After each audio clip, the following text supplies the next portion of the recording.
Matahari masih bersembunyi saat anak-anak ini membersihkan diri di kamar mandi umum.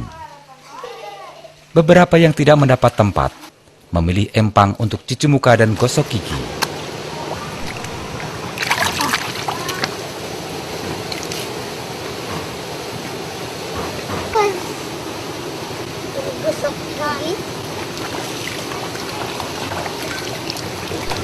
Ibu-ibu yang tak mau mengganggu anaknya yang bersiap sekolah memilih kamar mandi umum lain. Kamar mandi dengan dinding karung dan tanpa atap. Dari 1.563 keluarga di Desa Babakan Pari, Kecamatan Cidahu, Kabupaten Sukabumi, Jawa Barat, yang memiliki kamar mandi pribadi bisa dihitung dengan jari. Selebihnya, warga memanfaatkan kamar mandi umum untuk mandi dan mencuci. Ironisnya, seperti tikus mati di lumbung padi, meski tinggal di desa yang kaya akan air, warga Babakan Pari justru kesulitan air bersih. Berada di antara Gunung Pangrango dan Gunung Salak, Cidahu merupakan kecamatan dengan air melimpah karena terletak tepat di cekungan air tanah Sukabumi. Cekungan air tanah di antara Gunung Salak dan Gunung Pangrango membentuk Cidahu sebagai kawasan yang kaya akan air, baik itu air tanah maupun air permukaan seperti mata air, danau, serta sungai. Cidahu kemudian menjelma, seolah bunga yang dikerubuti kumbang-kumbang perusahaan air minum dalam kemasan. Sukabumi yang pertama memiliki potensi air yang begitu besar ya. Karena di Sukabumi ini ada dua ricat yang katakanlah taman nasional di Gunung Gede maupun Gunung Halimun ya. Sehingga orang itu berupaya untuk datang ke Sukabumi berinvestasi, baik itu di AMDK maupun di perusahaan-perusahaan lain. Kemudian yang kedua, dari sisi kualitas memang lebih bagus, karena masih kategori A ya, di kita itu kualitas airnya. Kemudian yang ketiganya dari sisi akses ya, kita kan kalau ke ibu kota lebih dekat ya. Yang selanjutnya, harga HAP di Sukabumi lebih murah, karena ini kita masih menggunakan harga air baku yang dulu pernah diterapkan oleh provinsi. Pada tahun 2010, Dinas Pertambangan dan Energi Provinsi Jawa Barat mencatat, setidaknya ada 102 perusahaan yang memanfaatkan air tanah di Kabupaten Sukabumi, mulai dari perusahaan garmen hingga perusahaan air minum dalam kemasan.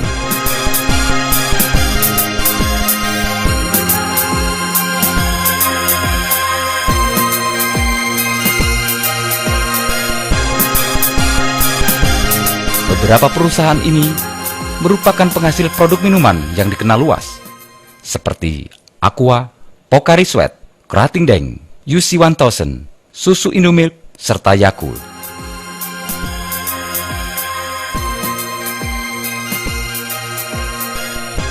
Di Kecamatan Cidahu saja, terdapat 3 perusahaan raksasa yang mengambil air tanah secara masif. PT Golden Mississippi Tirta Investama yang mengambil air tanah untuk Aqua Danone, Amerta Indah Otsuka yang menyedot air untuk Pocari Sweat, dan PT Indolacto produsen Indomilk. 3 perusahaan raksasa ini menyedot 48% atau hampir separuh dari total pengambilan air tanah di Sukabumi. Yang paling besar itu yang pertama Aqua ya, Aqua Golden Mississippi, kemudian juga Pocari Sweat ya, kemudian yang ketiganya C1000, kemudian Yakult dan Indolacto, plus satu lagi adalah Krating Daeng ya. Aqua Golden Mississippi sendiri pada Agustus 2009 mengambil air sebanyak 240.223 meter kubik. Jika 50% diantaranya berhasil menjadi produk Aqua yang dijual dengan harga Rp2 juta per meter kubik, maka pendapatan Aqua Danone selama sebulan menyedot air tanah Sukabumi tak kurang dari Rp240 miliar atau mencapai 2,8 triliun per tahun. Sedang Pocari Sweat mengambil air tanah sebanyak 118.370 meter kubik. Dengan pola penghitungan yang sama dengan Aqua, maka pendapatan Pocari Sweat dalam sebulan mencapai 670 miliar atau 8 triliun per tahun.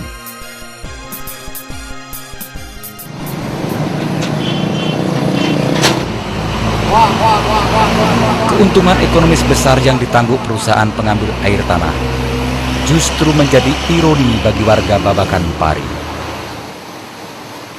Di desa yang menjadi lokasi ekstraksi berbagai produk air minum dalam kemasan ini, sekitar 4.800 penduduknya justru kesulitan air bersih. Kalau dulu ya, terutama sumber air waktu saya masih kecil, depan rumah saya, terus di belakang rumah saya, pinggir-pinggir rumah saya itu banyak air, terus pesawahan-pesawahan, selokan-selokan, sumber-sumber air banyak. Kalau sekarang, jangankan istilahnya depan rumah, jauh dari rumah pun udah nggak ada, udah susah gitu, udah krisis sekali. Apalagi kalau musim nggak ada hujan gitu, kering, sumur semua juga, pada ngambil air ke bawah. Seudahnya ada aqua. Jauh sebelum PT Golden Mississippi masuk dan menyedot air untuk aqua, Babakan Pari adalah lumbung padinya Kabupaten Sukabumi. Sawah terhampar, dan empang pun banyak tersebar. Namun, setelah aqua dan raksasa minuman dalam kemasan lain masuk, air perlahan menghilang. Sawah dan empang berubah wujud menjadi tegalan yang hanya bisa ditanami palawija. Dulu kan di sini sumber air nih, tuh yang di situ juga sumber air tuh yang utama yang keluar tuh di situ tuh gede tuh. Di sini kolam, sini juga empang, ini sawah, nah ini juga empang nih kalau dulunya tuh. Kalau sekarang mah udah jadi kebon. Lebih miris lagi, hampir semua mata air yang dulu milik warga kini sudah dibeli oleh perusahaan. Ini satu-satunya air bersih yang digunakan oleh warga untuk keperluan sehari-hari. Kalau musim kemarau ya ini satu-satunya sumber air yang masih tersisa. Ini pun udah dibeli sama orang lain, bukan milik warga lagi.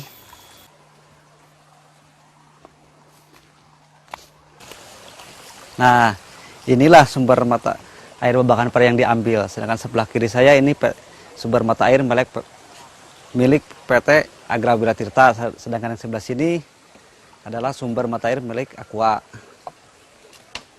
Sumur-sumur yang sebelumnya hanya sedalam 6 hingga 8 meter, kini warga yang tak mau antri harus menggali hingga 18 meter untuk mendapatkan air.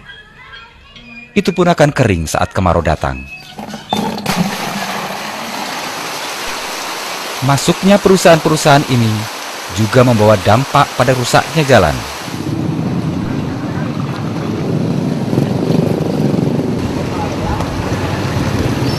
Truk-truk besar pengangkut air minum dalam kemasan melindas dan mengikis aspal hingga rusak dan berlubang.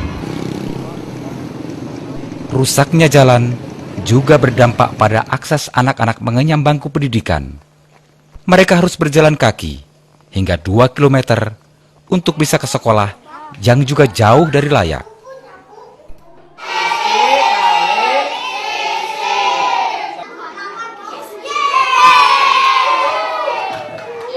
Namaku Yatman, saya tinggal di Manglit, Kecamatan Cidahu, Kabupaten Sukabumi. Saya bangun jam setengah 6. Saya mandi di sungai karena aku tidak punya kamar mandi.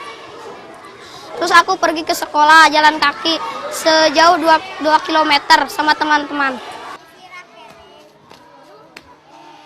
Kelasnya rusak, kelasnya nanti jam 10. Kemudian kelas 3 pulang.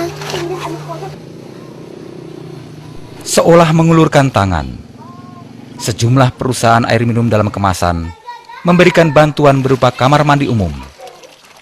Akan tetapi, selain jumlahnya tidak sebanding dengan kebutuhan warga, bantuan tersebut jauh dari layak. Padahal, Pasal 78 Peraturan Pemerintah Nomor 43 Tahun 2008 tentang air tanah mewajibkan perusahaan untuk menyalurkan paling sedikit 10% dari batasan pemakaian. Ya baru-baru pertama kali ya keluar hanya 1 minggu 2 kali keluar, cuma ya nggak lama lagi, terus nggak sampai kemari, nggak mengalir lagi tuh dalam 1 minggu, sampai sekarang setahun dah. Kepada warga yang tinggal di lokasi ekstraksi air, perusahaan juga enggan memberikan bantuan dalam wujud lain. Bantuan sumbangan dari Aqua termasuk iklan sih bilang. Ikan, bapak ada label sih Aquanya. Ikan terselubung lah. Warga sendiri sebenarnya tidak menuntut lebih. Terhadap perusahaan yang mengambil air di desanya, warga hanya ingin dimanusiakan, dihargai sebagai makhluk sosial yang perlu fasilitas publik, serta berkembang bakat dan kemampuannya.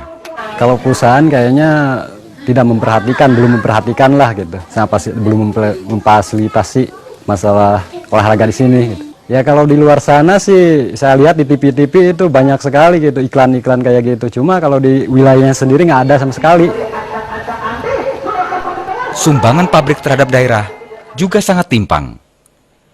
Untuk 1 meter kubik air yang mereka sedot, perusahaan hanya mengeluarkan Rp118 sebagai pajak. Padahal, perusahaan bisa menjual 1 meter kubik air tersebut dengan harga Rp2 juta. Bisa dihitung berapa untung yang mereka raup.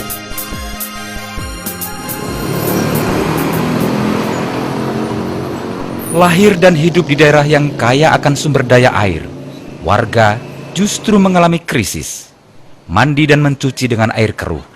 Sementara air bersih dari tanah tempat mereka tinggal menghilang ke kantung-kantung pemodal yang sama sekali tidak mereka kenal. Kalau umpamanya bertemu sama pimpinan Aqua, ya pasti mengutarakan keadaan yang sesungguhnya, bahwa dampak perusahaan Aqua itu ternyata bukan main-main, bukan istilahnya dianggap sepele, tapi benar-benar sudah sangat mengkhawatirkan gitu aja. Ironisnya, meski perusahaan-perusahaan raksasa meraup untung besar, namun Kabupaten Sukabumi justru menyandang predikat daerah tertinggal. Daerah yang dianggap perlu dientaskan dari jurang kemiskinan dan didorong maju dari ketertinggalan.